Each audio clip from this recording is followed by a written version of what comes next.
हवेली की आखिरी रात। शहर से दूर जंगल के किनारे एक पुरानी हवेली थी। लोग कहते थे कि वहाँ कुछ अधूरा बंधा हुआ है। रात होते ही हवेली के आसपास अजीब सी आवाजें सुनाई देती, कभी कदमों की, कभी फुसफुसाहट की। एक रात 3 दोस्त अरमान, रोहन और सुयश जिज्ञासा में हवेली देखने चले गए। हवेली का दरवाजा खुद ब खुद चर्र चर्र की आवाज के साथ खुल गया। बेचैनी बढ़ गई। अंदर घुप अंधेरा था। दीवारों पर धूल जमी थी और छत से मकड़जाल झूल रहे थे। जैसे ही अरमान ने अपनी मोबाइल टॉर्च ऑन की, सामने एक पुरानी पेंटिंग दिखी, एक औरत की, जिसकी आंखें जैसे उन्हें घूर रही थीं। धीरे धीरे हवा ठंडी होने लगी। रोहन बोला, चलो वापस चलते हैं, कुछ ठीक नहीं लग रहा। तभी पेंटिंग की आंखों से पानी की एक बूंद गिरी। सबने देखा, पेंटिंग रो रही थी। सुयश चीखा, भागो। तीनों ने मुड़कर दरवाजे की ओर दौड़ लगाई, पर हवेली का दरवाजा बंद हो चुका था। अचानक फुसफुसाहट की आवाजें बढ़ने लगी।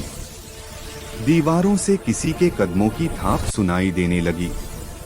पेंटिंग की औरत की आवाज आई, मैं अधूरी हूँ, मेरी कहानी पूरी करो। अरमान हिम्मत कर बोला, कौन हो तुम? अचानक हवेली की सारी खिड़कियां एक साथ खुल गईं। तेज हवा के झोंके के बीच एक सफेद परछाई उनके सामने उभरी, लंबे बाल, खाली आंखें और फटे हुए होंठ। वह बोली, मैं इस हवेली की मालकिन थी, मेरी मौत का राज छुपा दिया गया, और जब तक कोई उसे उजागर नहीं करेगा, मैं मुक्त नहीं हो सकती। उन तीनों को लगा जैसे पैरों से जमीन खिसक गई हो। क्या क्या करना होगा? रोहन ने कांपते हुए पूछा। औरत ने हवा में हाथ घुमाया, एक पुराना दरवाजा धीरे धीरे खुला। अंदर एक कमरा था, जहां दीवारों पर खून से लिखा था, कातिल अभी जिंदा है। तीनों ने डर के मारे एक दूसरे को पकड़ लिया।